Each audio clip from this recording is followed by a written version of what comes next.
Sometimes the universe doesn't whisper, it slams the past in your face when you least expect it. And in that collision, you realize just how far you've come, or how much you're still carrying. Ex-husband flaunts his fiancée, unaware his ex-wife's new boyfriend is a billionaire. Natalie Carter never imagined she'd run into her ex-husband Brandon Walsh again, especially under such extraordinary circumstances. The last time they saw each other, they had signed their divorce papers and walked away in a haze of heartbreak and resentment. Now, 2 years later, he's parading around his dazzling fiancée, Vanessa Green, at a high-profile charity function, completely clueless about the secret behind Natalie's new boyfriend, Damian Westwood. What Brandon doesn't know is that Damian isn't just another humble philanthropist. He's a billionaire with immense power and influence, ready to sweep Natalie into a life of luxury she never dared to dream of. Prepare for a roller coaster of revenge, scandal, and bittersweet redemption. Rain lashed against the windows of a cozy cafe on East 78th Street as Natalie Carter sipped her cappuccino. It was an unusually cold afternoon for early May in San Francisco, and the Café Clara's table was bustling with people seeking shelter from the downpour. Natalie, dressed in a simple navy blouse and faded jeans, felt an odd blend of peace and lingering unease. Just a year ago, she couldn't have pictured herself sitting here, calm and composed after the emotional storm of her divorce. Her thoughts drifted back to the day she and Brandon finalized their separation. There had been shouting, tears, and bitter accusations, anger and regret thick in the air. They'd started out as college sweethearts, so sure that love could conquer anything. But over time, Brandon's ambition twisted into cutthroat competitiveness, and Natalie's hope for a supportive partner shattered under his relentless criticism. They argued constantly about money, lifestyle, and their future. Eventually, the fractures turned into wide, unfixable cracks. A blaring horn outside snapped her back to the present. She instinctively checked her phone. Damian Westwood, the man she had been seeing for the past 2 months, had promised to meet her after his board meeting. From there, they planned to head to an art gallery opening hosted by her dear friend, Amira Lynn, an up-and-coming curator. That familiar, cautious voice inside her warned not to get too hopeful. Yet Damian had never given her any reason to doubt him. He was thoughtful, respectful, and shockingly modest for a man whose quiet generosity often left her speechless. Right then, the bell above the cafe door jingled. Natalie looked up, expecting to see Damian. Instead, her heart nearly stopped. Brandon Walsh stepped in, shaking the rain off his umbrella. He hadn't changed much. Still tall, still confident, still carrying that faint hint of arrogance in the way he scanned the room. Her stomach tightened. A familiar ache stirred inside her. She thought about ducking behind her coffee cup, but it was already too late. He had seen her. "Natalie," he said, walking toward her table with cautious curiosity. "Wow. Long time no see." Brandon wore a charcoal gray suit that probably cost as much as a month's rent in the Marina District. His hair, once boyish and messy, was now carefully styled. He looked every inch the polished corporate success he'd always wanted to become. Brandon glanced at the chair across from her. Without asking, he pulled it out and sat down, ignoring the small line of customers still waiting. Typical Brandon, he always had to be the center of attention. "Yes, it's been a while," Natalie said, trying to keep her voice steady. Despite her efforts, her hands trembled slightly. She gently set her coffee cup back on the saucer to hide it. It felt surreal to see him again in such an unexpected moment. For a brief second, she wondered what life had thrown at him lately. Then came the memories, the arguments, the bitter fights that had led to their split. The endless accusations, who made more money, who supported who gave up more. She took a steadying breath. She wasn't about to let those memories shake her. "You look good," Brandon said, leaning back casually. "I heard you moved back into the city. How have you been?" He tried to smile, but it came off a little stiff. They weren't the same people who had once shared a life. "I'm doing fine," Natalie replied. "Just taking things one day at a time." "And you?" "Busy as ever. I just had a meeting nearby with a client," he said, tapping his fingers rhythmically on the edge of the table. Then came a pause. "Listen, I know things didn't end well." Natalie braced herself for a snide remark, a jab, something bitter. But instead, He cleared his throat and picked up a napkin, wiping at a spot on the table that wasn't even there. He was stalling. There was maybe, just maybe, a flicker of guilt in his eyes. "But I do hope you're doing okay," he said at last. "I am," she answered softly. She didn't know if it was entirely true or if she just wanted it to be. "Really, I'm okay." That was when the cafe door swung open again, letting in a gust of wind and light drizzle. Natalie's heart skipped. Damien walked in, scanning the room. Tall, composed, dressed in a tailored navy blazer and matching slacks that made him stand out effortlessly. He spotted Natalie, and a warm smile spread across his face.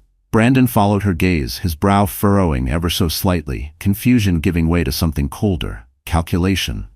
"Natalie," Damien said, walking over with a calm, self-assured presence. "Sorry I'm late, the meeting ran long." He placed a gentle hand on her shoulder and leaned down to press a soft kiss to her cheek. The warmth of that small gesture sent a ripple of comfort through her, just enough to steady the storm rising beneath her skin. Brandon arched an eyebrow. "So this is?" Natalie felt a brief wave of awkwardness rise in her chest, and under it, a flicker of dread. This moment, inevitable and yet far too soon. "Brandon, this is Damien Westwood, my boyfriend. Damien, this is Brandon Walsh, my ex-husband." The tension that hung over the table was nearly tangible. It clung to the air like static before a lightning strike. Damien, ever composed, extended his hand toward Brandon. "Nice to meet you," he said with quiet grace. Brandon took it, but with noticeable stiffness. "Likewise," he replied. He sounded polite, but his eyes betrayed something else. They flickered over Damien, sizing him up the way one might measure a rival. A flicker of something primal passed between them. Respect? Jealousy? Challenge? Natalie couldn't tell, but she felt it in her bones. "Well, I should get going," Brandon added abruptly. "I have to pick up Vanessa." Natalie felt a sudden twinge at the name. She vaguely remembered Brandon mentioning a coworker named Vanessa during the last year of their marriage, someone he had seemed to admire. Maybe a little too much. Or perhaps it had just been her insecurities. But if it had only been in her head, why did it still sting like truth left unspoken? Either way, the mention of her stirred something sharp beneath the surface. Brandon was engaged, apparently. Still, Natalie masked her emotions with a practiced expression of neutrality. She'd worn it so often in the final year of their marriage, it fit her like second skin. "Nice running into you, Natalie," Brandon said, then nodded at Damien. "And it was nice meeting you, Mr. Westwood. Maybe we'll cross paths again." Damien gave a measured smile. "Perhaps. Take care." With that, Brandon slipped out of the cafe, leaving behind the faint trail of expensive cologne and a cloud of unanswered questions. Natalie inhaled slowly, the scent triggering a memory she didn't want. Damien pulled out a chair and sat across from Natalie, placing a careful hand over hers. "You all right?" he asked softly. Natalie forced a smile, determined not to let the encounter throw her off course. "I'm okay," she murmured. "Just surprised, that's all." He gently squeezed her hand. "If he ever bothers you, or if you just need space, I'll handle it." There was no bravado in his voice, just quiet resolve.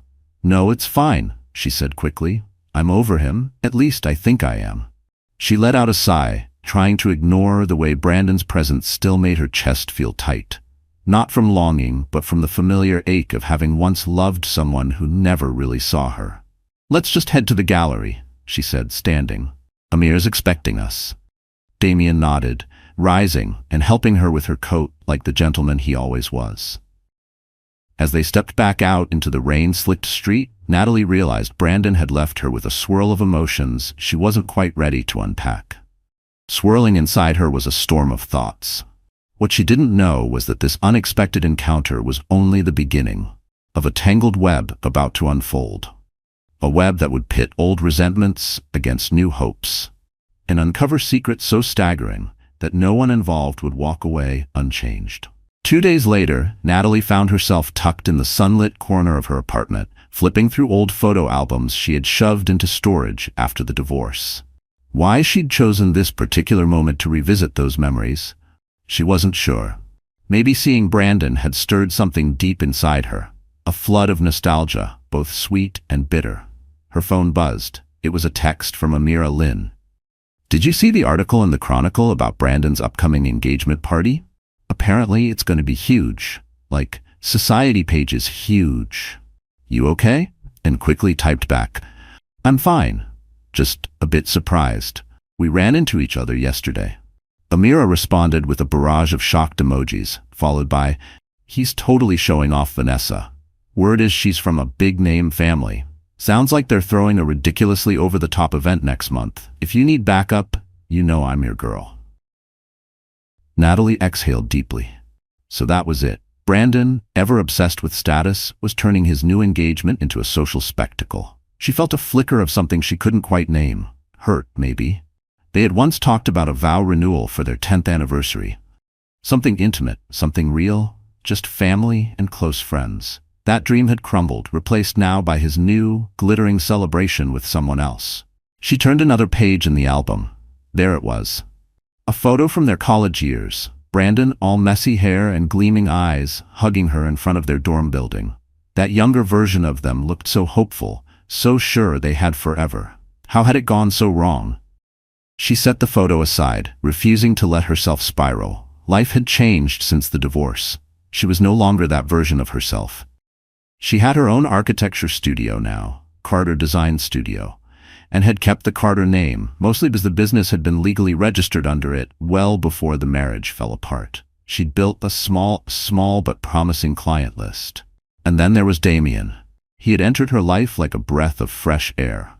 She thought of his kind eyes and his easy, calming presence. They'd met at a charity gala that Amira had dragged her to months ago. He had been quietly introduced as a philanthropic donor, one who kept a low profile despite his apparent generosity to social causes. They had clicked instantly, bonding over their love for art, architecture, and travel. She'd only heard vague hints about the depth of his wealth, something about a large inheritance from his grandfather, a stake in a tech empire, but Damien rarely talked about money. Ownership in a tech conglomerate, though Damien rarely talked about his finances. When he first asked Natalie out, she had hesitated, unsure if she was ready for anything serious. But something about Damien made her feel safe. Trust came easily with him. They'd been quietly building their relationship ever since. Her phone pinged, pulling her from the fog of old memories. This time it was a message from Damien himself. Dinner tonight? Or I can swing by your studio and we grab drinks after. Natalie smiled at the screen, a soft warmth washing over her. She typed back, dinner sounds perfect. I'm heading to the studio for a few hours, but I'll be free by 6. See you then. She gently closed the photo album and slid it back into its dusty box, tucking it deep in her closet. A symbolic act, perhaps, hoping she could store away the emotional baggage with it. Brandon and Vanessa's grand engagement party would no doubt become the buzz of social circles. But Natalie had her own life now, her own story to write. Still, something gnawed at her. A strange intuition that her path with Brandon wasn't finished yet.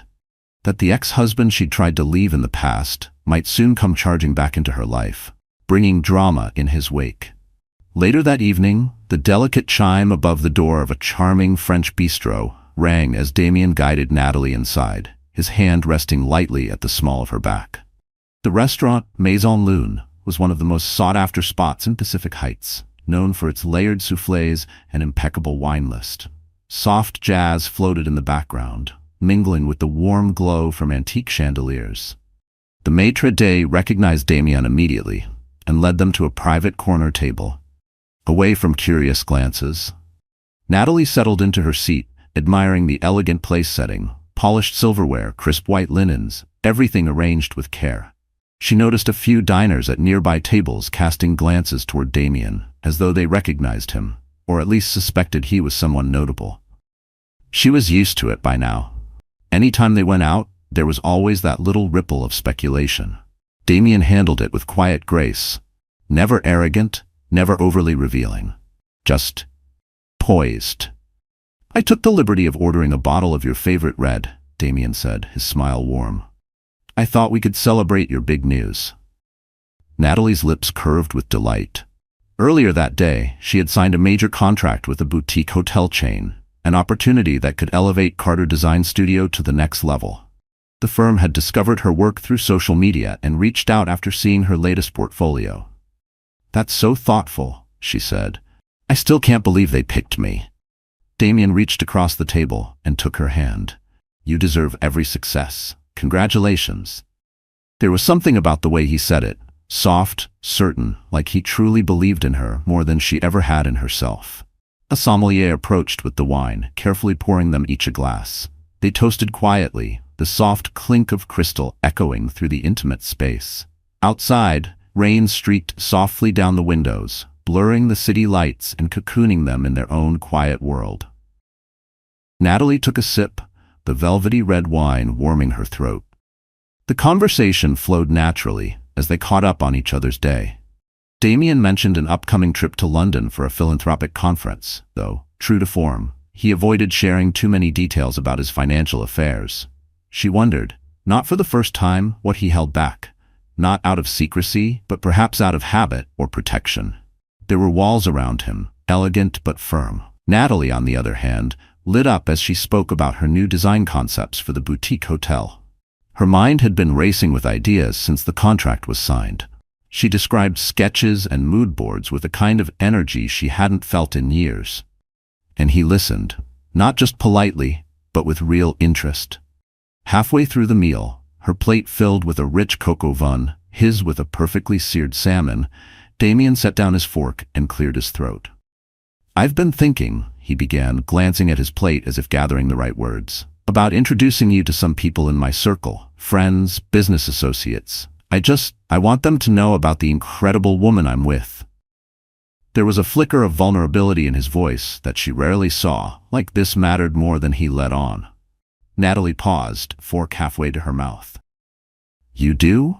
She asked, her heart skipping a beat. It wasn't just the invitation, it was the meaning beneath it. The line between his world and hers was about to blur. They had been dating for a couple of months, and things had been growing stronger. Still, meeting people from his inner circle felt like a big step, especially when those circles likely included powerful executives, dignitaries, and influencers. Would they look at her as an outsider? Would she look at herself that way too? Damien nodded, placing his napkin gently on the table. I don't want to pressure you, but there's a fundraiser next week. I'd like you to come, be by my side if that's okay. He held her gaze with quiet intensity, as though silently reassuring her she belonged. A swirl of emotions tugged at her, excitement, curiosity, and a flicker of nerves. Of course, she replied softly, I'd be honored. Damien's face lit up with warmth. He reached across the table again, gently rubbing his thumb over her knuckles. Thank you. I'm really happy to have you in my life, Natalie. She smiled, but part of her heart ached in the best way, like it was healing faster than she could process. They lingered over dessert, an exquisite flourless chocolate torte, talking about lighter things, favorite books, childhood memories, travel dreams. Natalie found herself floating in a quiet sense of contentment, warmed by the possibility of a new chapter ahead. For the first time, the future didn't feel like something she had to brace for. It felt like something she could reach for. Brandon's name hovered unspoken between them, but she didn't feel the need to bring him up. Tonight belonged to Damien, to peace, to hope. By the time they finished, the bistro had begun to close. I'll drive you home, Damien said, guiding her to a sleek black sedan waiting at the curb. She remembered the first time he'd shown up with a private driver. She had insisted on taking a cab, because the idea of arriving in a chauffeured car felt too indulgent. But over time, she'd become more comfortable with the life Damien lived, even if she still preferred to pay her own way whenever she could. She'd grown more at ease with Damien's world, though she still insisted on paying her own way whenever she could. Inside the car, Damien's arm draped around her shoulders as she leaned into him. Relaxed. She closed her eyes, letting the soft glow of the city lights flicker across the windows as they wove through the streets of San Francisco. The hum of the engine lulled her into a quiet, peaceful reverie. In that moment, she allowed herself to believe that maybe, just maybe, her life was finally moving forward, free from the heartbreak that had once consumed her. The next morning, sunlight streamed through the tall windows of Natalie's architecture studio. She sat at her drafting table, carefully finalizing the sketches for the boutique hotel project. Pencil strokes curved into elegant lines, forming arches and forms that reflected her vision of a modern yet inviting interior. The sharp ring of her desk phone jolted her from her creative flow. "Natalie Carter, Carter Design Studio," she answered, tucking her pencil behind her ear. "Natalie, it's me," came Amira's animated voice. "You're not going to believe this." Natalie sat up straighter. "What?" "I just heard from a colleague at the Chronicle that Brandon and Vanessa are hosting their engagement soiree at the Four Seasons next week. And guess what? They're apparently inviting everyone from your old circle, friends, acquaintances, even a few of your past clients." Natalie's stomach turned.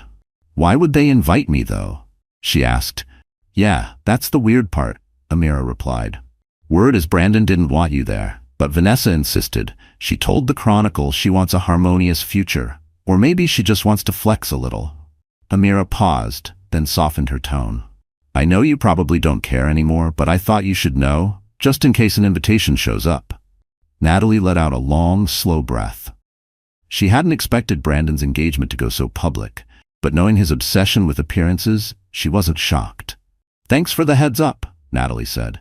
"If I get invited, I'll think long and hard before deciding anything."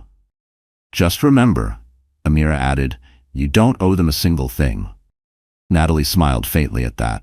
"How's Damien, by the way?" At the mention of him, Natalie's lips curved upward. "He's good. Actually, he wants to introduce me to his circle at this fancy fundraiser next week." Amira laughed. "Ooh, big week coming up for you, huh? Better you than me. But seriously, I'm so happy for you.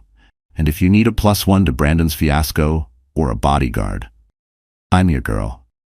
They ended the call, and Natalie stared at the phone for a beat, her thoughts swirling. She was certain Brandon's event would be a sparkling showcase of high society and power brokers. A celebration of wealth, influence, and polished smiles. Vanessa Green, she now remembered, came from old Boston money. Rumor had it she was a sharp corporate attorney. Brandon probably saw her as the perfect combination: romantic interest and strategic advantage. Romantic and strategic match. That afternoon, a delivery courier arrived at Natalie's apartment with a large, cream-colored envelope embossed in gold. Her pulse quickened. A chill ran through her despite the warm cup of tea in her hand. Something about the weight of the envelope felt ominous. The return address read, "Mr. Brandon Walsh and Miss Vanessa Green." She sighed. So the rumors were true. They'd really invited her. Inside, the invitation was thick, glossy, and unmistakably extravagant, detailing the upcoming soiree at the Four Seasons. Natalie slipped it back into the envelope, unsure whether to toss it into the trash or bury it in a drawer. It seemed too loud to ignore, too insulting to acknowledge. Part of her suspected this was a calculated move by Vanessa, either to appear gracious or to flaunt their social elevation. Or maybe it was something more insidious. A subtle message: "You're welcome to watch what you lost." Later that evening, as she settled into her couch with a throw blanket draped over her lap, Natalie mulled over the invitation. She decided she'd bring it up with Damien, get his perspective. Maybe they'd just skip it entirely. But the envelope still sat on her coffee table like a dare. A glossy provocation in cursive print. She had no desire to watch Brandon parade his fiancée around a ballroom, to watch them toast champagne in the same room where she might still be seen as a ghost. And yet, a small voice inside whispered that maybe, just maybe, it would be empowering to walk in on her own terms, with someone who cherished her, to show them that she was no longer the broken woman Brandon had left behind, that she had risen from the ashes of their past, not bitter, but better. She picked up her phone and called Damien. He answered on the second ring. "Natalie," he greeted. "I was just thinking of you." "Well," she said with a hint of dry amusement in her voice, "I've received something interesting." "Oh?" Natalie exhaled. "An invitation to Brandon's engagement soiree." Damien paused on the other end. "How are you feeling about that?" She curled into the corner of the couch, hugging the pillow tighter. "I'm conflicted. Part of me wants nothing to do with it, but another part of me? I don't know. Maybe I want closure. Maybe I just want to prove to myself that I'm okay." Her voice wavered slightly, caught between old wounds and new strength. She hesitated. "Also, it wasn't Brandon who sent it. Vanessa specifically invited me. It almost feels like a trap, but maybe I'm reading too much into it. Or maybe it was exactly that, bait disguised as courtesy." Damien's voice was calm, reassuring. "Whatever you decide, I'll be right there with you. If you want to go, I'll stand by your side. If you don't, we can do something else, something far from that circus." His words wrapped around her like armor, quiet but impenetrable. Natalie's body relaxed, the knot in her chest loosening. The storm inside her didn't pass, but it finally paused. "I'll think about it," she said softly. "For now, we still have your fundraiser next week. That's where my focus is." What Natalie didn't realize was that the upcoming days would bring a collision of worlds. Brandon, Vanessa, and Damien, each from different lives, about to converge in a way she could never predict. And when they finally did, the fallout would be unlike anything she had ever experienced. The following week arrived in a blur of nerves and anticipation. Natalie stood in front of the mirror in Damien's penthouse, a sleek and spacious home overlooking the Bay Bridge. The skyline twinkled in the distance, a glittering mosaic of light and possibility. She wore an elegant, emerald green evening gown that hugged her figure just right. Amira had come over earlier to help style her hair into a soft, loose chignon. Now, as Natalie looked at her reflection, she saw something she hadn't seen in a long time. Quiet confidence. She wasn't entirely sure she felt it yet, but at least she looked the part. Damien, adjusting his cufflinks, stepped up beside her. "You look breathtaking," he murmured, pressing a gentle kiss to her temple. "Are you ready?" "As ready as I'll ever be," Natalie replied with a small smile. "I still don't know who all is going to be there." Damien paused for a moment. "It's going to be a mix: philanthropists, investors, and a few celebrities who support the foundation. These events can be a lot. If at any point you want to leave, just say the word." They arrived at the grand ballroom of the Laurelwood Hotel, greeted by a frenzy of flashing cameras and sleek luxury cars rolling up to the entrance. A crowd of polished donors and socialites flowed toward the entrance. Natalie stayed close to Damien, feeling a rush of relief as they finally stepped inside the elegantly adorned venue. Crystal chandeliers sparkled overhead, and servers moved gracefully with trays of champagne flutes. Almost immediately, a striking woman with auburn hair approached, beaming. "Damien, darling," she cooed, kissing both of his cheeks. "So good to see you. And who is this stunning lady?" Damien placed a hand gently at Natalie's back. "Monica, meet Natalie Carter, my girlfriend. Natalie, this is Monica Herrera. She's on the board of the Global Arts Foundation." Monica's eyes lit up. "Pleasure to meet you, my dear. Damien's told me you're an architect. How wonderful. We must talk about the new cultural center we're developing in Berkeley." They exchanged pleasantries, and though Natalie smiled graciously, she felt slightly overwhelmed by Monica's energy.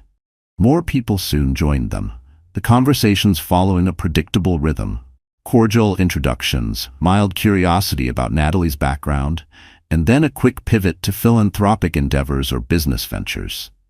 She quickly realized many of these guests lived in a world far beyond her own, a world where alliances were formed over charity galas and seven-figure donations.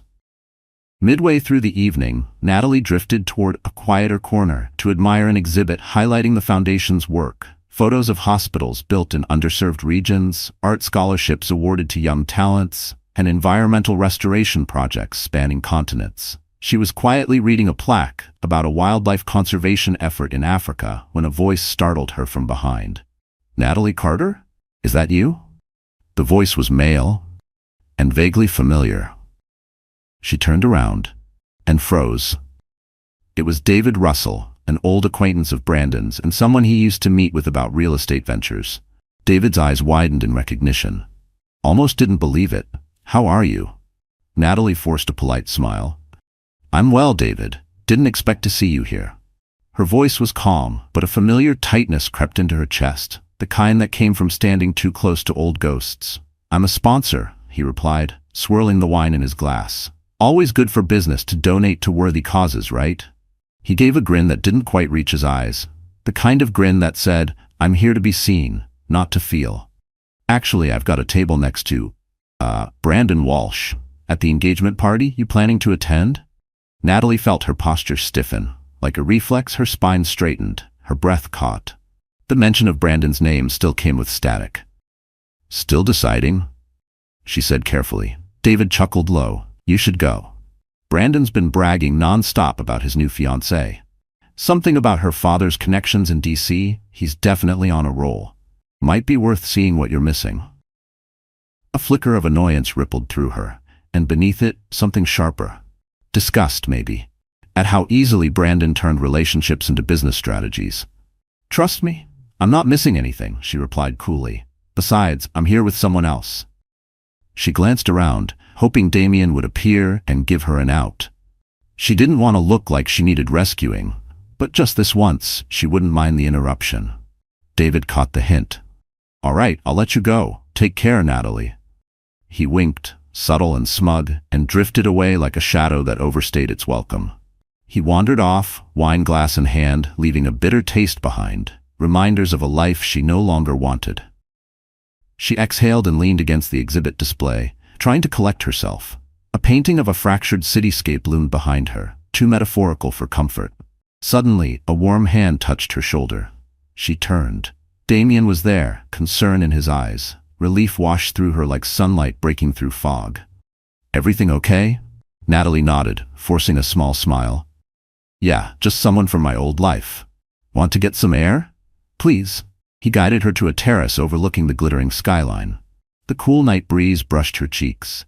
She closed her eyes for a moment, steadying herself, comforted by his presence behind her. Natalie, Damien said quietly, I know bumping into people from your past can stir up things you'd rather leave behind. But I hope you know, I'm here for you.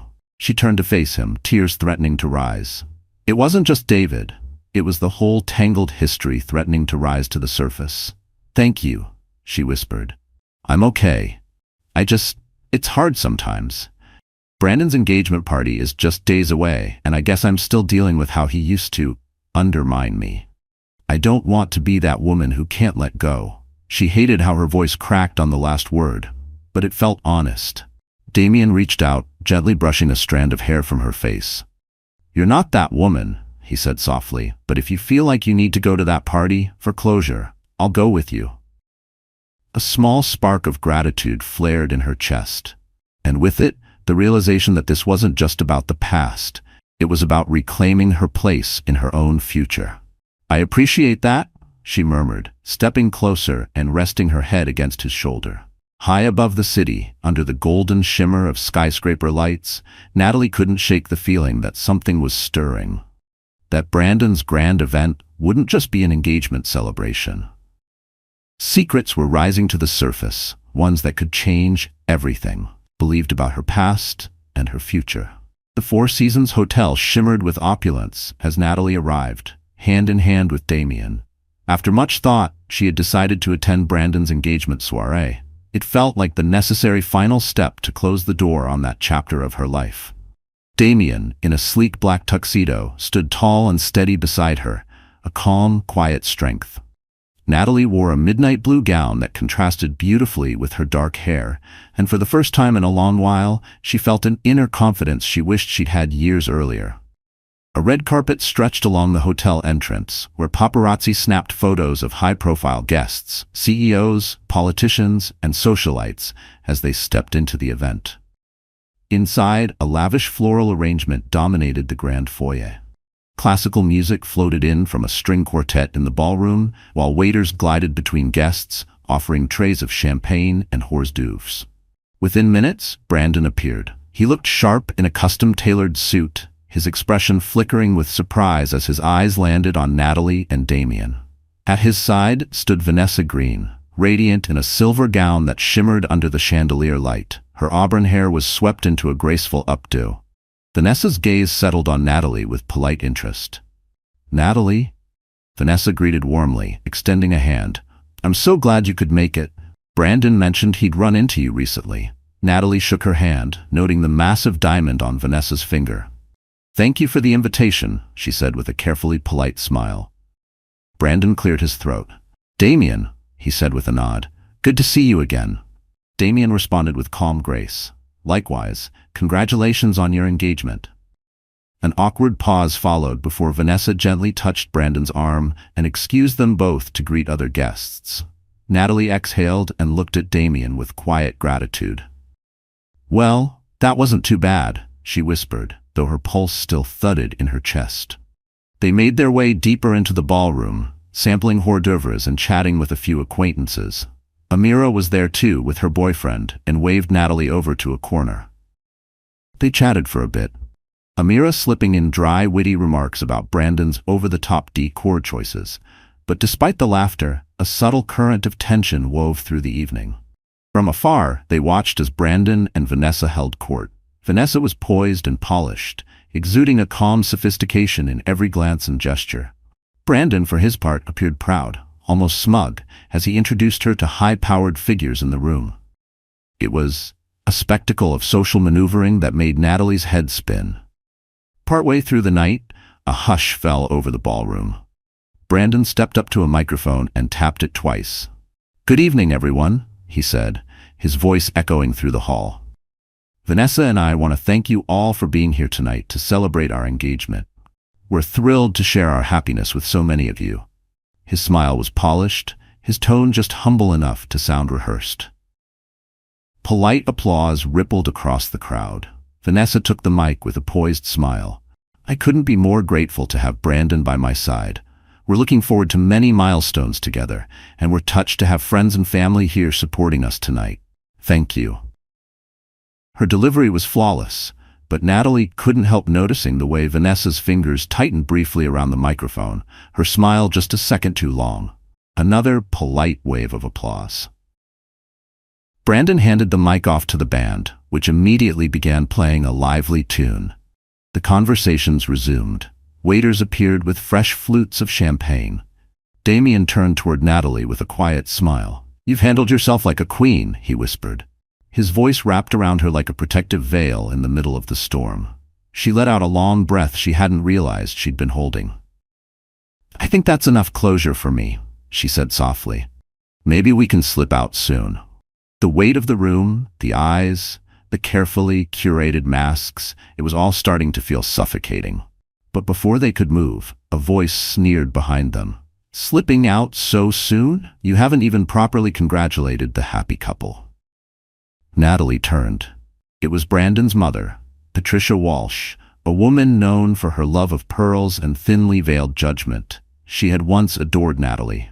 That changed after the divorce, when Patricia had apparently decided that everything was Natalie's fault. The smile on Patricia's lips was practiced, but her eyes held sharp edges. "Hello, Patricia," Natalie said, keeping her voice level. She straightened her shoulders, refusing to flinch. Patricia's eyes flicked to Damien, surveying him with open skepticism. The way she studied him felt less like curiosity and more like an appraisal. "And who is this gentleman?" she asked. Before Natalie could answer, Damien smiled politely. "My name is Damien Westwood, ma'am. I'm here with Natalie." Patricia's gaze narrowed as though mentally calculating his worth. Her fingers twitched slightly around her clutch, betraying a flicker of recognition. "You look familiar. Have we met before?" Damien remained composed. "I'm not sure," he said evenly. "Perhaps at a charity gala." There was a barely perceptible shift in his posture, subtle but alert. "That must be it," Patricia said with a sniff. But her expression didn't soften. If anything, it grew more curious. She turned back to Natalie. "I suppose it's good you've moved on, though some of us still wonder if you ever truly appreciated what Brandon brought to your life." Damien's jaw tightened subtly, but he said nothing, letting Natalie handle it. A quiet storm churned in his eyes, though his hands remained calmly at his sides, and she did. "With all due respect," she said calmly, "that's no longer your concern. I wish Brandon and Vanessa well." Her voice was even, but beneath it lay a blade of steel. Patricia's lips thinned. "Well, do enjoy the party."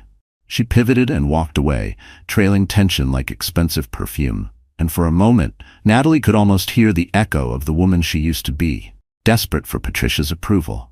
That woman was gone. Damien placed a gentle hand on Natalie's back.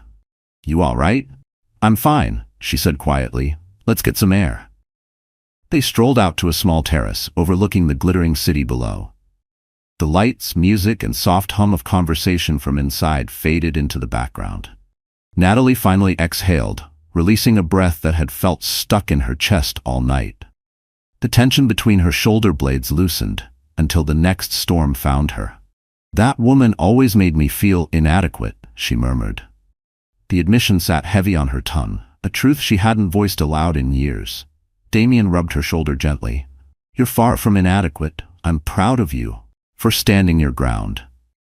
His words were simple, but the sincerity in them made her throat tighten. A gust of wind tousled her hair. Natalie turned toward him, about to thank him again, when a swirl of voices and rising chatter from inside the ballroom caught their attention.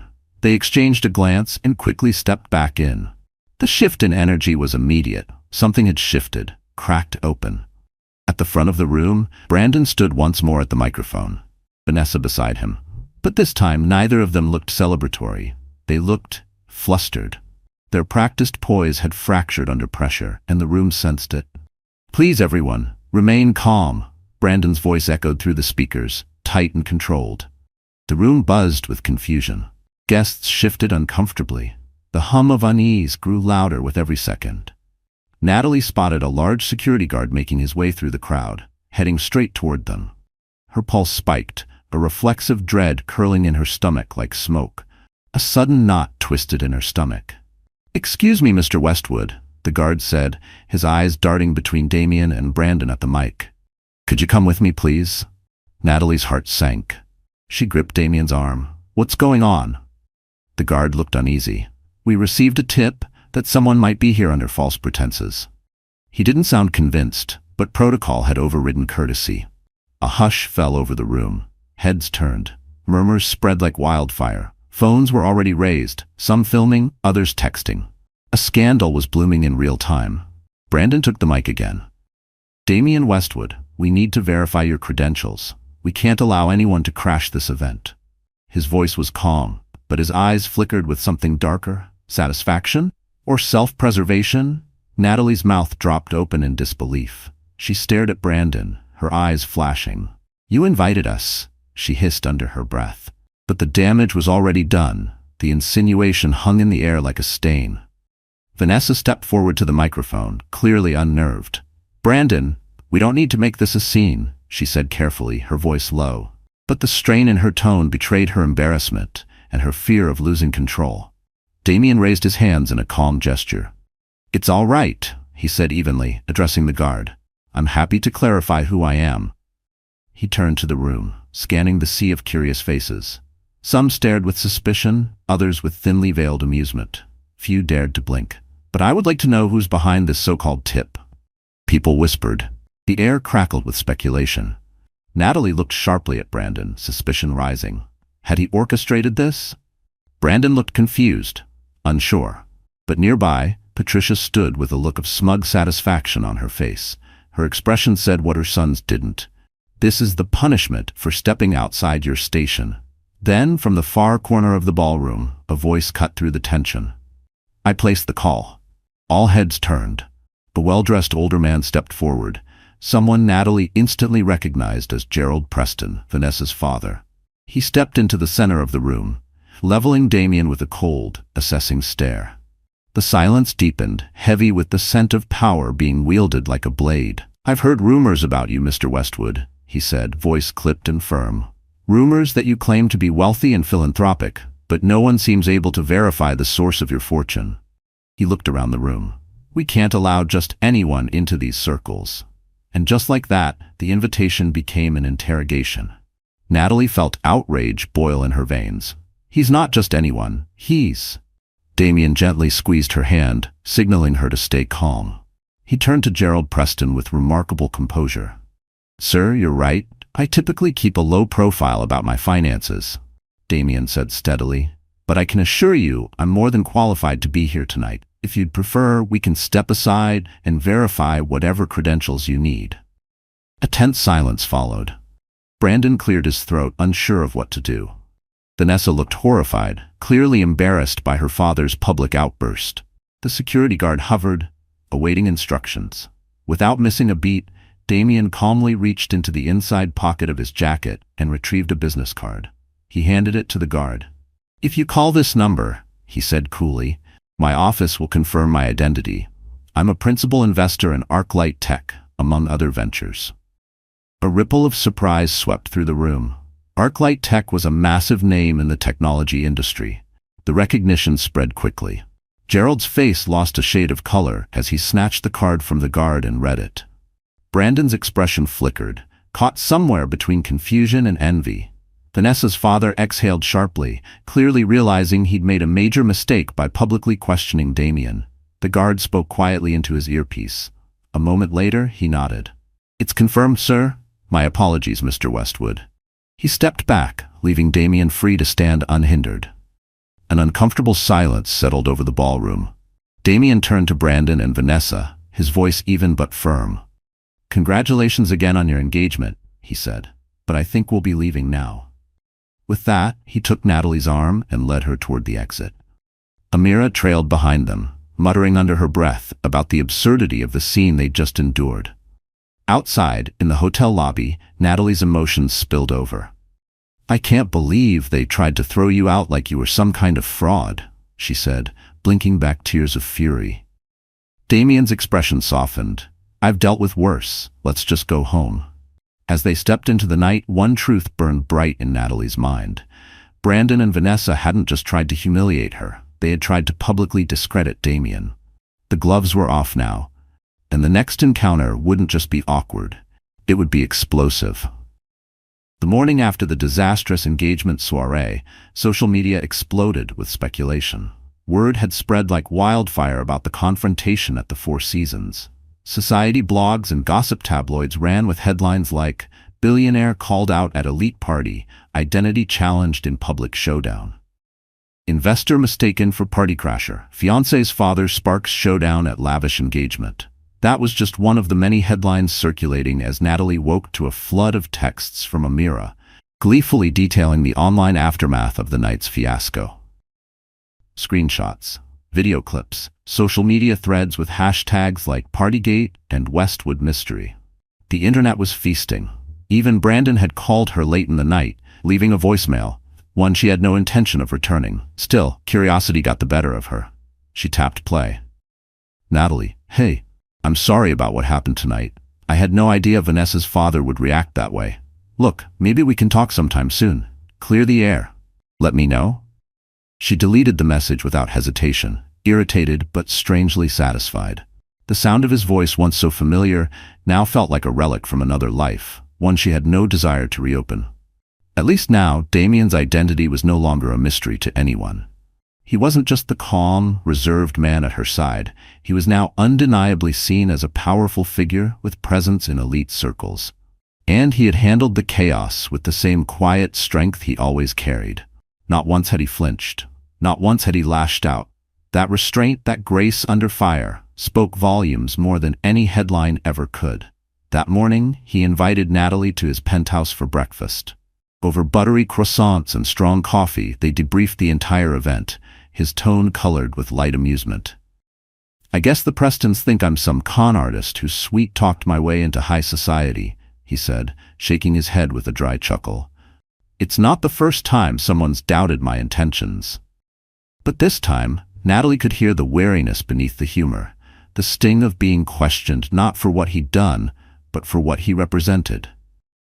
Natalie frowned over the rim of her mug. "It's not fair. You've done so much good. You shouldn't have to keep proving yourself." Her voice sharpened, protective now. She hated that the world demanded credentials for decency. He shrugged. "Money complicates things. People see a fortune and either want something from you or assume you're hiding something." He looked out the window briefly, eyes flicking toward the skyline as if searching for some version of himself he used to be. He reached across the small cafe table in his penthouse living room, brushing his thumb across her knuckles. "That's part of why I don't talk about it much, but I don't want you caught in the crossfire either." Natalie shook her head, gently intertwining her fingers with his. "I'm proud of who you are, Damien. If someone has a problem with it, that's on them." Her words came out firm, unwavering, because she meant everyone. A flicker of softness lit his expression, and he leaned in to press a gentle kiss to her forehead. It lingered longer than usual, as if trying to say the things words didn't yet dare to. Just then, his phone buzzed on the table. He checked the screen, brows furrowing. "Everything okay?" Natalie asked. Her stomach dipped slightly, already sensing a shift. He sighed. "Something urgent with one of my companies. There's an acquisition deal hitting a snag. I might need to fly to San Francisco tomorrow." Natalie set down her coffee, concern creeping into her voice. "For how long?" A couple of days, maybe a week, I'm not sure yet. Still, Damien exhaled, rubbing the back of his neck.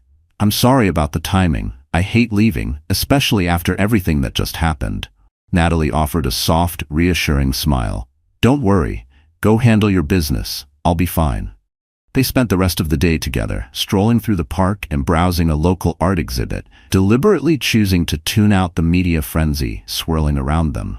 Natalie felt a deepening sense of calm in Damien's presence, as if together they could weather anything. Yet underneath her outward serenity, a lingering suspicion simmered.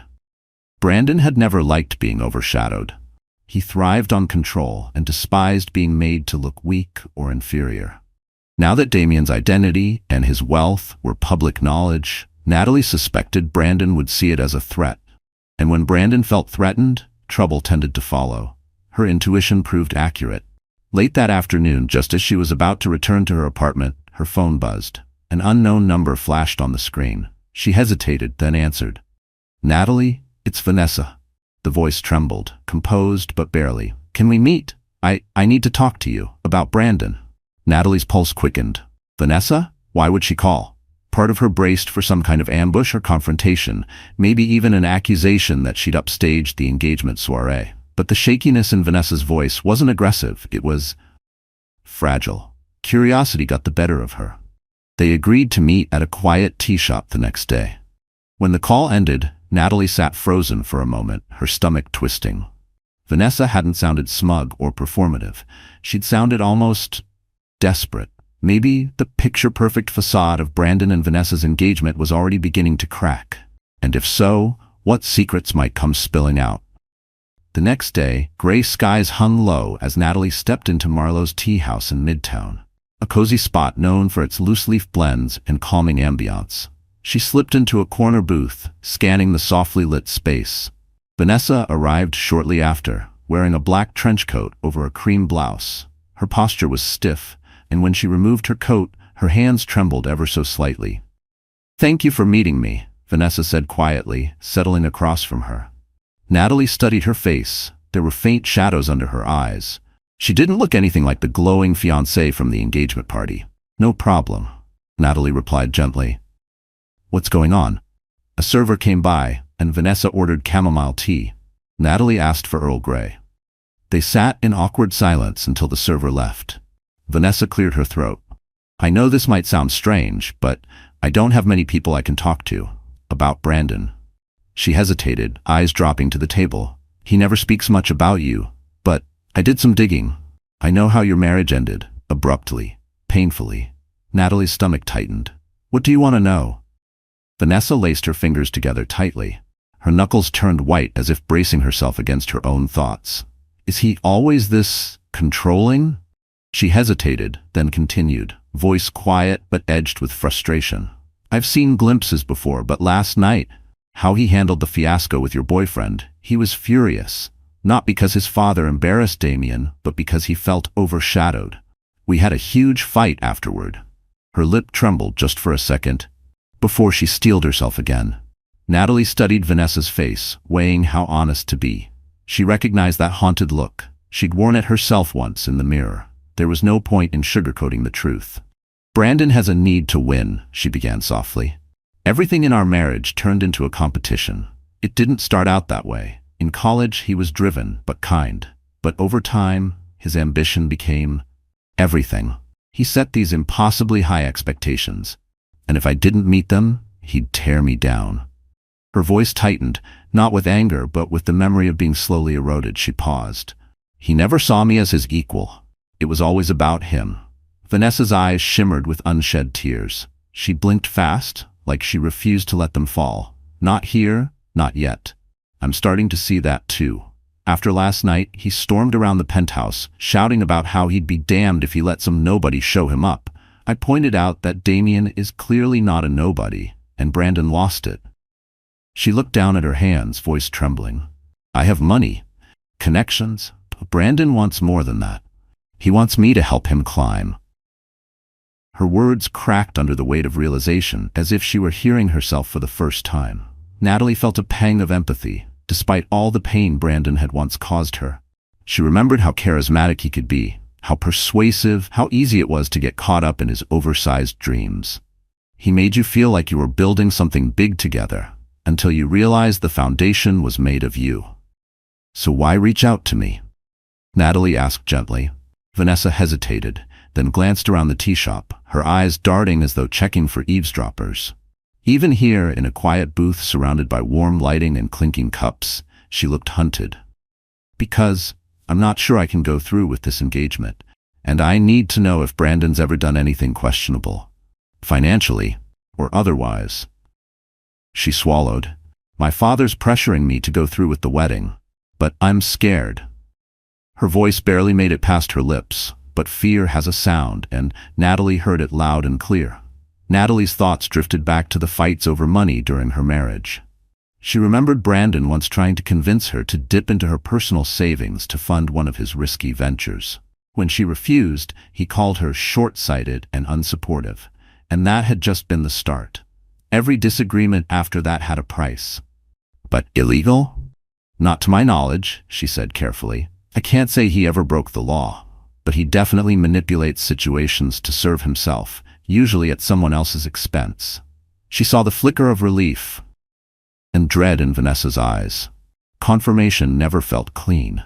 Vanessa exhaled as if something inside her had deflated. I see, she murmured. Their teas arrived and she stirred hers in silence. Vanessa stirred her tea distractedly.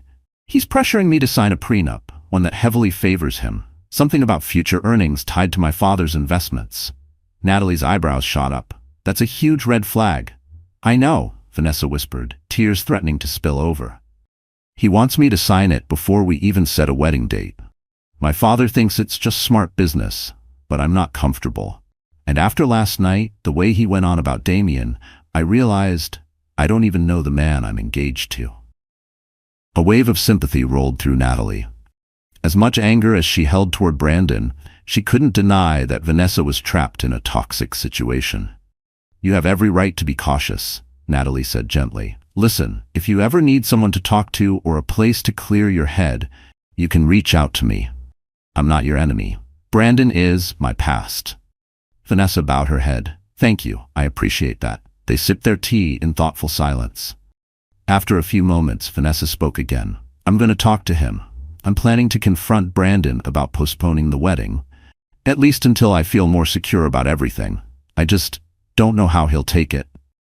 Natalie's mind flashed to memories of Brandon's volatility, how quickly his charm could turn to rage when he felt challenged. Whatever you decide, be safe, she said firmly. Brandon can be vindictive, especially if he feels cornered. Keep your support system close. Vanessa nodded, blinking back tears. I will. And Natalie, about what happened at the engagement party. I'm sorry for how my father treated Damien. He assumes everyone's out to exploit us, but he was wrong. He was way out of line. Natalie gave a small, kind smile. Apology accepted.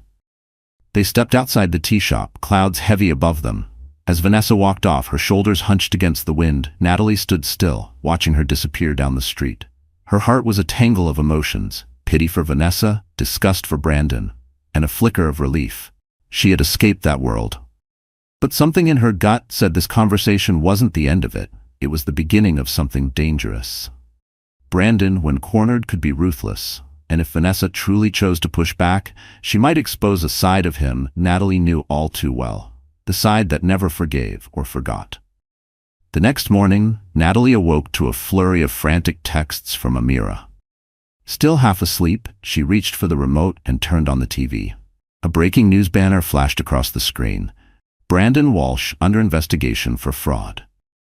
Just days after his self-important engagement soiree, Brandon was now the subject of a high-profile inquiry into alleged financial crimes. Reporters claimed he had falsified records in a corporate merger, allegedly exploiting his fiancée's family connections for personal gain. Natalie stared at the news report, a storm of emotions swirling inside her. Shock, vindication, and a strange, residual sadness for a man she had once loved. The headlines were brutal. Brandon's face plastered across every outlet. His downfall wasn't just public, it was cinematic. Her phone rang again. It was Amira, breathless with updates. It's everywhere, she said. He's toxic now. Investors are pulling out left and right. Vanessa's dad, Gerald Preston, pulled all of his support. And get this, word is Vanessa herself handed over evidence to the investigators. She flipped. Her tone was half in shock, half in awe. As Natalie tried to process it all, another call buzzed in, an unknown number. She answered, already bracing. Her pulse spiked. A familiar dread crept in like cold air under a door. "Natalie?" came the unmistakable voice of Brandon, raw, shaky, desperate. "I'm out of options. They froze my accounts. Vanessa's gone. You have to help me." His voice cracked halfway through, and for a brief moment he didn't sound like the man who once stood so confidently on pedestals. He sounded like someone watching his kingdom burn. His words tumbled out like a landslide, panic laced with disbelief. She could almost hear him pacing, unraveling. The sound of papers rustling, footsteps, a hollow echo in the background, chaos unfolding in real time. "Brandon," she said carefully, "I'm not your wife anymore, and your problems aren't mine. If you forged documents, misled investors, that's on you." He let out a jagged, bitter laugh. "Everyone thinks they know better. All these high society people, they only care about winning. I played by their rules, and now I'm the villain. Even you're abandoning me." There it was again, that voice of entitlement, cloaked in victimhood. His tone turned sharp, accusatory. "You think Damien and his billions will always be there to clean up your messes?" The venom in his words startled her, not because it hurt, but because it no longer had power. Natalie stiffened, but kept her voice steady. "My life is no longer entangled with yours, Brandon. Don't ever call me again." Her hand trembled slightly as she hung up, but not from fear. From release. The line went dead. Natalie sat there, shaken, yet oddly free. It was the silence afterward that struck her most, not empty, but peaceful. In that moment she realized something. Brandon's collapse wasn't her responsibility. His downfall brought her the one thing she hadn't even realized she was waiting for. Closure. He was no longer a ghost from her past, just a cautionary tale, an example of unchecked ambition. And she was done carrying the weight of his failures. 2 days later, Damien returned from his business trip in San Francisco. As the elevator doors opened into the penthouse and she saw him step inside, relief rushed through Natalie like a tidal wave. Her handbag slipped from her hand as she crossed the room and threw her arms around him. He held her close, gently stroking her hair. "I missed you," he murmured. She led him to the sofa, still holding his hand. "Damien," she began softly, "while you were away, Brandon's entire world collapsed." She explained everything. "He's under investigation. Vanessa called off the engagement, and he's been calling me, begging me for help." Damien's brow furrowed with concern. "He called you directly?" She nodded. "He wants money for a better lawyer." I said no. It felt cruel, but I can't let him drag me back into his chaos. Damien exhaled, relief clear in his expression. "I'm proud of you for setting boundaries." He reached for her hand. "If you ever feel threatened, I'll do whatever it takes to protect you." They spent the next few hours catching up, talking through the whirlwind of legal drama and relentless media coverage. Even the tabloids had taken an interest, drawing contrast between Damien's quiet influence and Brandon's public unraveling. Natalie hated the gossip, but Damien reassured her that rumors would pass. They always do. That evening, they attended a charity art auction supporting local artists. As they entered the sleek modern gallery, cameras flashed. Photographers snapped shots of Damien, now fully recognized as one of the city's most generous philanthropists. Natalie tensed momentarily under the attention, but Damien leaned in with a smile. "Relax. We're here for a good cause." Encouraged by his warmth, she moved through the gallery, admiring various pieces until she stopped in front of one, a bold, vibrant painting full of life and color. Damien noticed. He quietly outbid every other attendee and later gifted Natalie the piece with a subtle, satisfied grin. Afterward, they hosted a small gathering at Damien's penthouse, celebrating both Natalie's new design contract with the boutique hotel chain and the striking new addition to her portfolio. Amira arrived early, throwing her arms around Natalie and launching into the latest updates on Brandon's downfall, from canceled contracts to furious investors backing out. And while a small part of Natalie still felt a sting of pity, another part knew without a doubt that she had made the right decision in walking away from him. Later that night, after the guests had left, Natalie and Damien sat quietly in the softly lit living room. City lights shimmered through the floor-to-ceiling windows, casting reflections on the newly mounted painting across the room. With a glass of wine in hand, Natalie stared out at the skyline, feeling a calm she hadn't known in years. Gone were the days of doubting her worth, of shrinking under Brandon's backhanded compliments and relentless criticism. She turned to Damien, who was watching her with that familiar, quiet tenderness. "I never thought I'd end up here," she said softly, voice catching in her throat. "A year ago I was still picking up the pieces from the divorce. Now, everything feels possible." Damien reached for her hand and pressed a gentle kiss to her knuckles. "You deserve a partner who sees your brilliance," he said, "not someone who tears you down just to feel bigger." A small, wry smile tugged at his lips. "As for everything else, my money, my connections, I want you to know something." He met her gaze, steady and sincere. "I admire your independence. I'm here to support you, but you've already proven you can stand on your own." His words filled her with a warmth that melted away every last piece of doubt. Together, they stepped up to the wide window. The city stretched endlessly before them, an intricate tapestry of light, motion, and life. Night had fallen over New York, but inside the penthouse, a different kind of peace had settled, a stillness that felt earned, not gifted. Natalie leaned her head on Damien's shoulder, reflecting on the woman she used to be, the woman who had once been diminished by Brandon's expectations, made to feel like she wasn't enough. She remembered the way silence had once meant fear, the way not now had once meant not you. But that woman was gone.